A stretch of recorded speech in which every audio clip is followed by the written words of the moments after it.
जय हिंद दोस्तों, आप सभी का बहुत बहुत स्वागत है आज की हमारी करंट अफेयर्स की क्लास में। तो आज हम देख रहे हैं 6 दिसंबर 2024 का करंट अफेयर्स, जो हमारी एग्जाम की दृष्टि से महत्वपूर्ण है। दोस्तों उम्मीद करती हूँ कि आप सभी लोग तैयारी बहुत शानदार तरीके से कर रहे होंगे। तो अपन सीधे क्वेश्चन की ओर बढ़ते हैं। आज का हमारे करंट अफेयर्स का पहला क्वेश्चन क्या दिया है, क्या है, विश्व मृदा दिवस कब मनाया जाता है? विश्व मृदा दिवस कब मनाया जाता है? दोस्तों दिवस से जो क्वेश्चन हमें एग्जाम में अधिकतम देखने को मिल ही जाते हैं, चाहे वो अंतरराष्ट्रीय स्तर पर हो चाहे राष्ट्रीय स्तर पर। तो आपको इससे क्वेश्चन नहीं छोड़ना है। क्या है हमारे पास, विश्व मृदा दिवस कब मनाया जाता है? ये प्रतिवर्ष मनाया जाता है 5 दिसंबर को। 5 दिसंबर को क्या मनाया जाता है?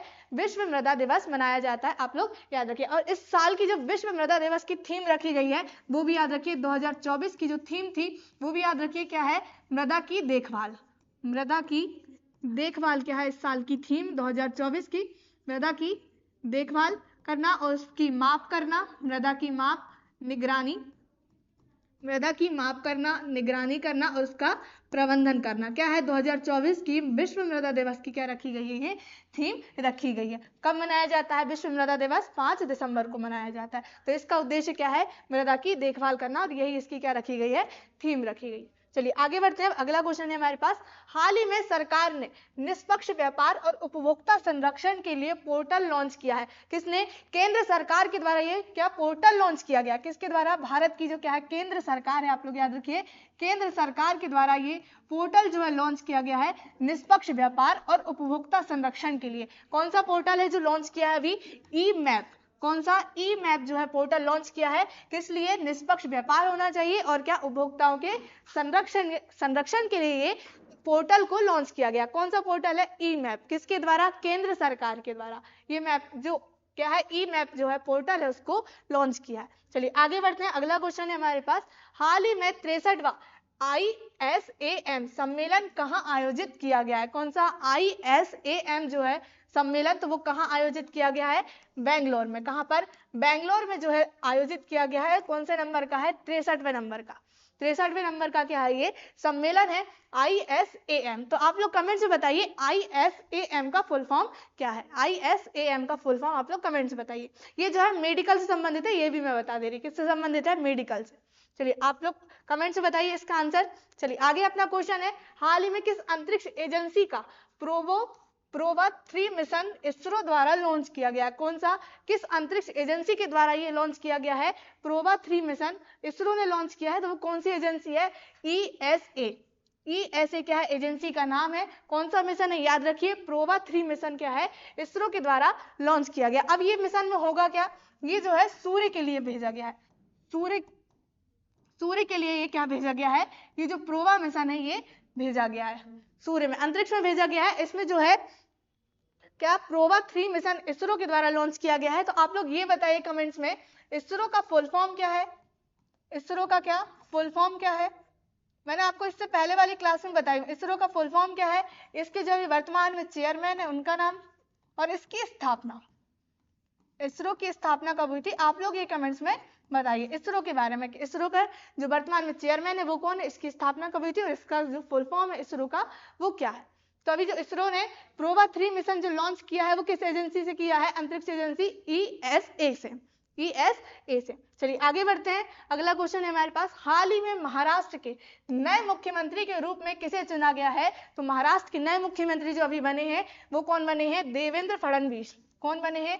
देवेंद्र फडणवीस जो है महाराष्ट्र के क्या बने हैं? मुख्यमंत्री बने हैं। आप लोग याद रखिए। इससे पहले कौन थे पूर्व CM, वो भी याद रखिए उनका नाम। तो कौन थे? एकनाथ शिंदे। एकनाथ शिंदे क्या थे? पूर्व CM। कहाँ के? महाराष्ट्र राज्य के। अभी कौन बन गए हैं वर्तमान में? देवेंद्र फडणवीस क्या बन गए हैं? मुख्यमंत्री बन गए। इन्होंने शपथ कब ग्रहण की, ये भी याद रखिए, 5 दिसंबर को। 5 दिसंबर को क्या की है? 5 दिसंबर 2024 को मुख्यमंत्री के पद पर शपथ यहाँ पर ग्रहण की। अब आप लोग याद रखिए, ये तो क्या हो गए, मुख्यमंत्री हो गए देवेंद्र फडणवीस। अब यहाँ पे क्या बनाए गए हैं? 2 उप मुख्यमंत्री। अब वो कौन बने हैं? अजित पवार बने, और कौन बने? एकनाथ शिंदे को क्या बनाया गया है? Deputy CM। क्या बनाया गया है? डिप्टी CM या उप मुख्यमंत्री। आप लोग याद रखिए कौन कौन बने हैं? डिप्टी CM एकनाथ शिंदे और अजित पवार क्या बनाए गए हैं? डिप्टी CM बनाए गए। कहाँ के? महाराष्ट्र राज्य के। महाराष्ट्र राज्य के। एकनाथ शिंदे ऐसे एकमात्र व्यक्ति हैं जो सीएम बनने के बाद क्या बने हैं, डिप्टी सीएम। ये भी याद रखिए, सीएम बनने के बाद जो है डिप्टी सीएम बने हैं, वो कौन है, एकनाथ शिंदे। और देवेंद्र फडणवीस क्या बनेंगे, तीसरी बार मुख्यमंत्री बने हैं महाराष्ट्र के। कितने, कौन सी बार बने हैं ये, वर्तमान में तीसरी बार जो है क्या बने हैं, ये मुख्यमंत्री बने हैं। कहाँ के, महाराष्ट्र राज्य के। इससे पहले पहली बार कब बने थे ये, 2014 में। 2014 में कब बने थे, 2014, आप लोग डेट भी याद रख सकते हैं, 31 अक्टूबर। 31 अक्टूबर को क्या बने थे, ये महाराष्ट्र के पहली बार जो है सीएम बने थे। महाराष्ट्र में पहली बार ये क्या हुए थे, निर्वाचित हुए थे। अब 2014 में बने, उसके बाद कब बने सेकेंड बार, ये 2019 में। सेकेंड बार कब बने हैं, 2019 में, आप लोग याद रखिए। और सेकेंड बार जब बने थे ये सिर्फ 3 दिन के लिए बने थे, 3 दिन के लिए क्या रहे थे, सीएम रहे थे। और तीसरी बार इन्होंने शपथ ली है, वो कब ली है, 5 दिसंबर 2024 को ये तीसरी बार यहाँ के सीएम बन चुके हैं, देवेंद्र फडणवीस। और 2 मुख्यमंत्री डिप्टी सीएम हम का उप मुख्यमंत्री, वो कौन है, अजित पवार और एकनाथ शिंदे, यहाँ के क्या बन गए हैं, उप मुख्यमंत्री। तो चलिए आप लोग कमेंट्स बताइए कि महाराष्ट्र की राजधानी क्या है, महाराष्ट्र की राजधानी क्या है, कमेंट्स में बताइए। चलिए आगे बढ़ते हैं, अगला क्वेश्चन। हाल ही में अमेरिका ने किस देश के लिए 725 मिलियन डॉलर की सैन्य सहायता की घोषणा की है। कितने मिलियन डॉलर, 725 मिलियन डॉलर की सैन्य सहायता की घोषणा कर दी है। किसने, अमेरिका के द्वारा ये घोषणा कर दी गई है कि यूक्रेन को हम सहायता देंगे। कितने, 725 मिलियन डॉलर की सैन्य सहायता। कितने, 725 मिलियन डॉलर की सैन्य सहायता किसको, यूक्रेन को। कौन देगा, अमेरिका। कौन देगा, अमेरिका। और अमेरिका के राष्ट्रपति कौन है, डोनाल्ड ट्रंप। चलिए आगे बढ़ते हैं, अगला क्वेश्चन। हाल ही में किस राज्य सरकार ने बीफ को पूर्णतः प्रतिबंधित किया है। किसको, बीफ को पूर्णतः प्रतिबंधित किया है। बहुत ही अच्छा काम किया है असम की राज्य सरकार ने। असम की राज्य सरकार ने बहुत ही अच्छा काम किया है कि बीफ को क्या है, पूर्णतः प्रतिबंधित, यहाँ पर प्रतिबंध लगा दिया गया है। किसमें, बीफ। अब बीफ का मतलब क्या होता है, मवेशियों का मांस, या हम कहें जानवरों का मांस, उसको क्या कहते हैं हम, बीफ। तो इसमें क्या है, पूर्णतः रूप से, पूर्ण रूप से यहाँ पर प्रतिबंध लगा दिया गया। किस राज्य में, असम राज्य में। चलिए आगे बढ़ते हैं, अगला क्वेश्चन है हमारे पास। हाल ही में सीताराम विवाह पंचमी महोत्सव कहाँ आयोजित होगा। दोस्तों इंपॉर्टेंट है क्वेश्चन हमारे पास। महोत्सव से हमें क्वेश्चन देखने को मिल ही जाते हैं। किससे, महोत्सव से। हमारे पास क्वेश्चन है सीताराम विवाह पंचमी महोत्सव कहाँ आयोजित होगा। तो ये कहाँ पर आयोजित होगा, ये होगा नेपाल में। कब होगा, नेपाल में होगा। डेट याद रखिए आप लोग, 6 दिसंबर। आज 6 दिसंबर है दोस्तों, तो ये कब होगा, आज ही आयोजित होगा। कहाँ पर, नेपाल में। 6 दिसंबर को कौन सा महोत्सव, सीताराम विवाह पंचमी महोत्सव। दोस्तों आज ही के दिन, हम कहें पंचमी जो है, अश्विन मास की पंचमी को ही क्या हुआ था, सीताराम का क्या हुआ था, विवाह हुआ था, भगवान श्री राम और राजा जनक की पुत्री सीता का। तो भगवान राम ने यहाँ पर राजा जनक की पुत्री से विवाह किया था शिव धनुष तोड़ने के पश्चात। तो हम यहाँ पर जो महोत्सव मनाया जाता है, हर वर्ष पंचमी को मनाया जाता है, अश्विन मास की। तो इस साल जो पड़ी है, कब पड़ी है, 6 दिसंबर को। तो ये महोत्सव मनाया जाएगा कहाँ पर, नेपाल में मनाया जाएगा। तो ये महोत्सव मनाया जा रहा है कहाँ पर, नेपाल में। और हम बात करें यहाँ पे भारत में भी उत्तर भारत में, कहाँ पर, उत्तर भारत में भी हर्षोल्लास के साथ ये जो उत्सव है मनाया जाता है, सीताराम विवाह। चलिए आगे बढ़ते हैं, अगला क्वेश्चन है हमारे पास। हाल ही में लिखा है, डोनाल्ड ट्रंप ने किसे यूके में राजदूत के रूप में नामित किया है। तो डोनाल्ड ट्रंप ने यूके में राजदूत के रूप में किसे नामित किया है, तो वो कौन व्यक्ति है, वॉरेन स्टीफेंस। कौन है, वॉरेन स्टीफेंस को यूके में राजदूत के रूप में नियुक्त किया। किसने, डोनाल्ड ट्रंप ने। डोनाल्ड ट्रंप ने वॉरेन स्टीफेंस को यूके में राजदूत के रूप में नियुक्त किया है। चलिए आगे बढ़ते हैं। हाल ही में एशियाई ई स्पोर्ट्स खेलों की ई फुटबॉल स्पर्धा में किस भारतीय खिलाड़ी ने कांस्य पदक जीता है। तो वो कौन से खिलाड़ी है जिन्होंने कांस्य पदक जीता है, तो वो कौन है, पवन कंपेली। पवन कंपेली ने क्या जीता है, एशियाई ई स्पोर्ट्स खेल में। कौन से खेल में, एशियाई ई स्पोर्ट्स खेल की ई फुटबॉल स्पर्धा में। किससे संबंधित है ये, फुटबॉल से संबंधित है। कौन, पवन कंपेली। इन्होंने ई फुटबॉल स्पर्धा में जो है कांस्य पदक जीता है। चलिए आगे बढ़ते हैं, अगला क्वेश्चन है हमारे पास। हाल ही में केंद्र सरकार ने सुप्रीम कोर्ट का जज बनाने की मंजूरी दी है। हाल ही में केंद्र सरकार ने सुप्रीम कोर्ट का जज बनाने की मंजूरी दी है। तो किसे दी है, जस्टिस मनमोहन को। किसको दी है, जस्टिस मनमोहन को दी है। क्या बनाने की, न्यायाधीश बनाने की। सुप्रीम कोर्ट का जज या न्यायाधीश बनाने की यहाँ पर मंजूरी दे दी है। तो दोस्तों सुप्रीम कोर्ट में जो होते हैं मुख्य न्यायाधीश के अलावा कितने, 33 जो है अन्य न्यायाधीश होते हैं। 33 क्या होते हैं, अन्य न्यायाधीश होते हैं कहाँ पर, सुप्रीम कोर्ट में। अभी मुख्य न्यायाधीश कौन है दोस्तों, आप लोग कमेंट से बताइए, मुख्य न्यायाधीश कौन बने अभी वर्तमान में, आप लोग कमेंट्स में बताइए। इससे पहले अभी हमारी न्यायाधीश की क्लास आई थी, उसमें मैंने आपको पूरी न्यायाधीश के बारे में डिटेल बताई थी। यदि आपने वो वीडियो नहीं देखे तो आप लोग जरूर देखिए, आपको चैनल के प्लेलिस्ट में मिल जाएगा। चलिए आप लोग कमेंट्स बताइए कि वर्तमान में जो मुख्य न्यायाधीश है सुप्रीम कोर्ट के वो कौन है। तो अभी जो केंद्र सरकार ने जज बनाने की मंजूरी दे दी है वो किसे दी है, जस्टिस मनमोहन को, याद रखिएगा। चलिए आगे बढ़ते हैं। हाल ही में किस देश ने अंटार्कटिका में पहला वायुमंडलीय निगरानी केंद्र खोला है। इंपॉर्टेंट है दोस्तों, पहले या अंतिम हम बात करें, पहला या वर्तमान से क्वेश्चन पूछ लिया जाता है। ये तो अंटार्कटिका में पहला वायुमंडल निगरानी केंद्र, पहला वायुमंडलीय निगरानी केंद्र खोला गया है, तो वो किसने खोला है, चीन ने। किसने खोला है, चीन देश ने अंटार्कटिका में खोला है कौन सा, पहला वायुमंडलीय निगरानी केंद्र, किसने खोला है, चीन देश ने। चलिए आगे बढ़ते हैं, अगला क्वेश्चन है हमारे पास। हाल ही में तीन क्रिमिनल कानून को पूरी तरह से लागू करने वाला भारत का पहला प्रदेश बना है, तो कौन सा प्रदेश है, चंडीगढ़। ये पहला केंद्र शासित प्रदेश है, पहला केंद्र शासित प्रदेश है जिन्हें ये तीनों जो क्रिमिनल कानून बनाए हैं वो उन्हें लागू किया है। केंद्र शासित प्रदेश कौन सा, चंडीगढ़। केंद्र शासित प्रदेश कौन सा बन गया, ये पहला चंडीगढ़, पहला देश है ये, पहला प्रदेश।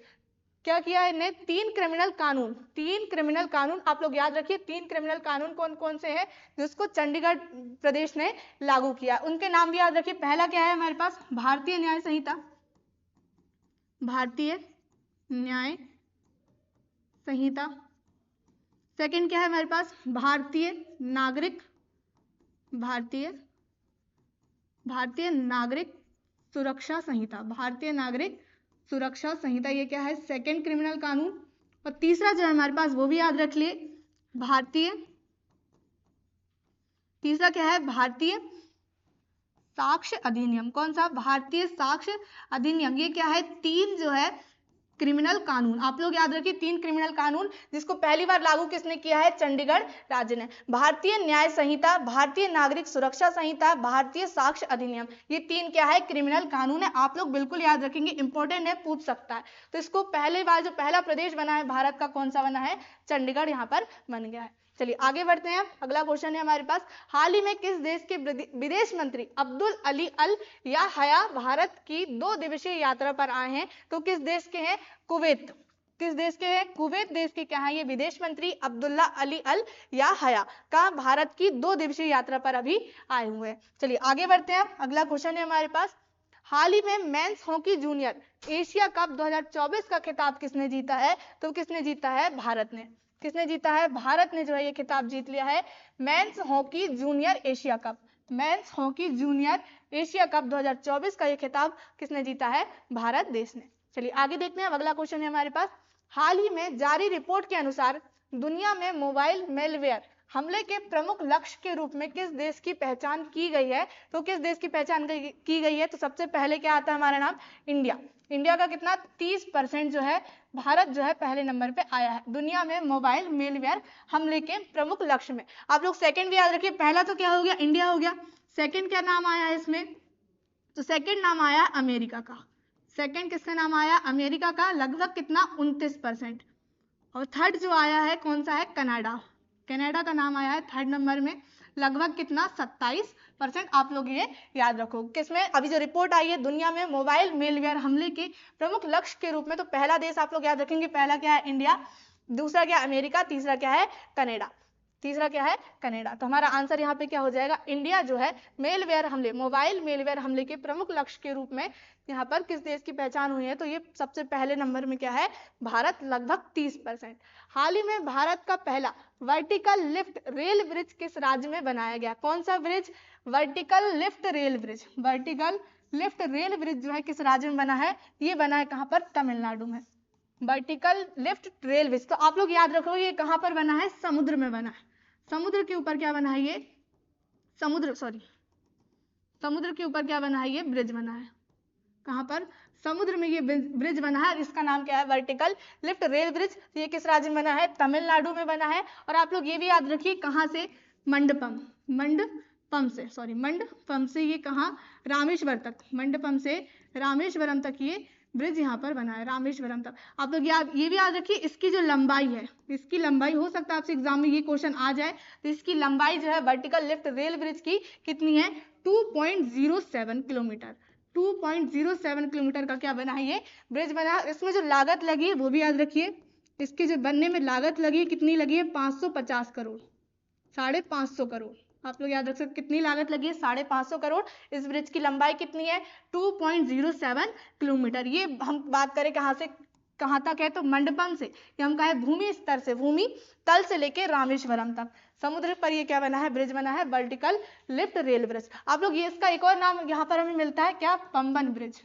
आप लोग कंफ्यूज नहीं होंगे, पंबन ब्रिज या vertical lift rail bridge, Pamban bridge क्या हो जाएगा, पंबन ब्रिज। आपसे हो सकता है एग्जाम में ये पूछ ले, पंबन ब्रिज कहाँ है, तो ये कहाँ बन रहा है, तमिलनाडु में अभी बन गया है। मंडपम से लेकर रामेश्वरम तक लंबाई 2.07, लागत जो है 550 करोड़ रुपए यहाँ पर लगी है। तो आप लोग अभी कमेंट से बताइए कि तमिलनाडु की राजधानी क्या है और वहाँ के सीएम कौन है, आप लोग कमेंट से बताइए।